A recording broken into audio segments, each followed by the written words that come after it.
Hello everyone, welcome to another lecture of Principles of Management and today our topic is creating effective work team कि किस तरह से एक मौसर बेहतर असरअंदाज work team हम बना सकते हैं, उसके बारे में हम ये आज के टॉपिक में डिस्कस करेंगे।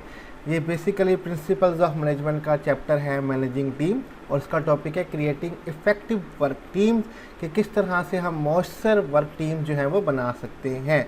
तो उसके लिए कुछ खसूसियात बताई गई हैं, कुछ एट्रीब्यूट्स बताई गई हैं जो टीम में होनी चाहिए, तो टीम जो है वो इफ़ेक्टिव बनेगी। तो नंबर 1 हमारे पास है clear goals. A high performance team has clear understanding of the goals to be achieve. पहले जो एक अहम बात है वो है कि क्लियर गोल, आपको पता होना चाहिए कि आपकी टीम का मकसद क्या है। A high performance team has clear understanding of the goal to be achieve.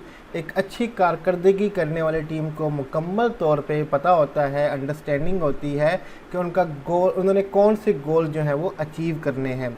जब अंडरस्टैंडिंग्स हो गोल्स की तो अचीव करना आसान हो जाता है और ये टीम को इफ़ेक्टिव बनाती है। सेकंड हमारे पास है रेलेवेंट स्किल्स। दूसरी खसूसियत क्या होनी चाहिए टीम के अंदर? रेलिवेंट स्किल, कि वो महारतें होनी चाहिए जो कि उस टीम के लिए ज़रूरी हैं। Effective team required relevant skill to the job. एक जो मौसर टीम होती है उसको चाहिए होते हैं रेलिवेंट स्किल, ताल्लुक़ रखने वाली काबिलियत अपनी जॉब के साथ। If technical and interpersonal skills are good then management goals can be achieve easily. अगर टेक्निकल और इंटरपर्सनल स्किल जो हैं वो अच्छी हैं तो मैनेजमेंट के जो गोल्स हैं वो आसानी से हासिल किए जा सकते हैं। ठीक है, टेक्निकल यानी कि किसी महारत से रखते हुए, यानी कि कोई टेक्निक यूज़ करने की स्किल जो हैं, और इंटरपर्सनल लोगों से बातचीत करने की जो टेक्निक्स हैं या स्किल जो हैं वो आपके पास अच्छी हैं तो आप मैनेजमेंट के गोल्स आसानी से हासिल कर सकते हैं। नेक्स्ट हमारे पास है म्यूचुअल ट्रस्ट। मेंबर के बीच में ट्रस्ट होना चाहिए, भरोसा होना चाहिए। Effective team has trust among the member. जो मौसर टीम होती है उनके मेंबर के बीच में ट्रस्ट होता है, भरोसा होता है। Member believe in each others ability, character and integrity. Member को यकीन होता है एक दूसरे की एबिलिटी पे, काबिलियत पे, कैरेक्टर पे और उनकी इंटीग्रिटी पे, उनकी क्या कह सकते हैं कि सच्चाई पे उनको भरोसा होता है, उनकी बात पे, उनके कैरेक्टर पे उनको भरोसा होता है। ठीक है, नेक्स्ट हमारे पास क्या खसूसियात होनी चाहिए? Appropriate leadership. Effective leaders can motivate a team to follow them through difficult situation. Effective team leader are acting as coach and facilitator. They guide and support instead of control. एक effective leader जो होता है, एक बेहतर और मौसर leader जो होता है, वो मोटिवेट करता है अपनी टीम को कि वो उसको मुश्किल सिचुएशन में भी फॉलो करें और उसको निकाल लें वहाँ से। Effective team leader are acting as coach and facilitator. जो बेहतर लीडर होता है, एक अच्छा टीम लीडर जो होता है, वो एज अ कोच के तौर पे काम करता है, मीन्स कि अपने टीम मेंबर को सिखाता है, और फैसिलिटेटर उनको सहूलतें फराहम करता है, वो उनको गाइड करता है और सपोर्ट करता है, ना कि उन पे कंट्रोल करता है और उनको ज़ोर ज़बरदस्ती करता है, उन पे फोर्स करता है, ये चीज़ें नहीं करता, जबकि उनको गाइड कर रहा होता है, उनको सपोर्ट कर रहा होता है। ठीक है, नेक्स्ट हमारे पास है इंटरनल एंड एक्सटर्नल सपोर्ट। ठीक है, कि एक इंटरनल और एक्सटर्नल सपोर्ट होनी चाहिए।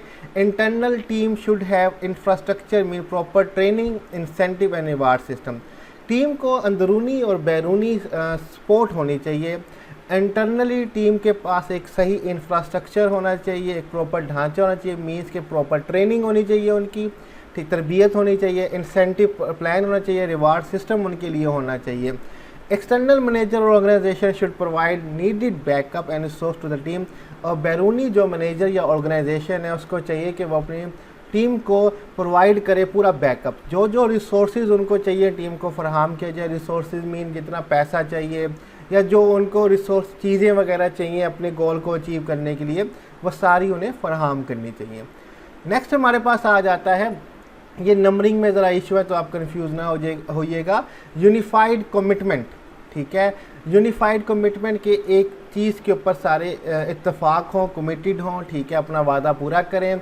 Member of an effective team show intense loyalty and dedication to the team and are willing to do whatever it takes to help their team success. Member जो हैं, जो effective team के member होते हैं, वो दिखाते हैं intense शिद्दत की लॉयल्टी, ठीक है, एंड डेडिकेशन, अपने काम की तरफ डेडिकेट होते हैं और विलिंग होते हैं कुछ भी करने के लिए अपनी टीम की कामयाबी करने के लिए। ठीक है, नेक्स्ट है हमारे पास गुड कम्युनिकेशन, बेहतर कम्युनिकेट करना, अच्छे तरीके से बातचीत कर पाना। Effective team are characterise by good communication, यहाँ पे गुड का डी नहीं लिखा हुआ। ठीक है, तो जो एक बेहतर टीम होती है उसको पहचाना जाता है कि उनके बीच में कम्युनिकेशन आपस में लोगों की कैसी है। Message convey by the member should be understandable, जो मेंबर एक दूसरे को मैसेज पहुंचाते हैं वो समझने के काबिल होने चाहिए। Member can understand and easily share their idea, member आसानी से समझ सकें जो शेयर करते हैं वो एक दूसरे को आइडिया।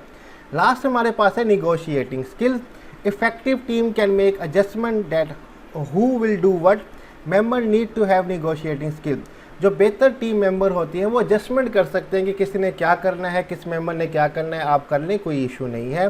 जो मेंबर होते हैं उनमें बातचीत करने की स्किल्स जो होती है वो काबिलियत होती है कि निगोशिएट कर सकें कि अच्छा आप ये कर लें, हम ये कर लें, तो कोई इशू नहीं, एडजस्टमेंट कर लेंगे। तो ये खसूसियत अगर टीम के अंदर होंगी तो टीम जो है वो इफेक्टिव बनेगी। इसमें नंबरिंग में ज़रा इशू है, 1 2 3 जो हमारे पास करैक्टरिस्टिक्स होने चाहिए टीम के अंदर वो यहाँ पे है, उसके बाद 7 और 8 लिख दी गई है, जबकि ये पहले स्लाइड आनी थी 4 5 6 की, देन ये आनी थी। तो ये आप जो करैक्टरिस्टिक्स हैं ये ऊपर नीचे कर भी लें, इसमें कोई ज़्यादा इशू नहीं है। तो इफ़ेक्टिव टीम के लिए सबसे पहले गोल क्लियर होने चाहिए, जो जॉब के लिए टीम बनाई गई है उसकी स्किल्स हमारे पास होनी चाहिए, मेंबर का म्यूचुअल ट्रस्ट होना चाहिए एक दूसरे के ऊपर, अप्रोप्रिएट लीडरशिप होनी चाहिए, प्रॉपर लीडर होना चाहिए, इंटरनल और एक्सटर्नल सपोर्ट होनी चाहिए टीम को, यूनिफाइड कमिटमेंट होनी चाहिए, गुड कम्युनिकेशन, आपस में अच्छी तरीके से बातचीत करें, और निगोशिएटिंग स्किल्स होनी चाहिए। तो ये खसूसियात होनी चाहिए एक वर्क टीम के अंदर जो उसको इफेक्टिव बनाती है। यहीं पे हमारा आज का जो टॉपिक है वो ख़त्म होता है।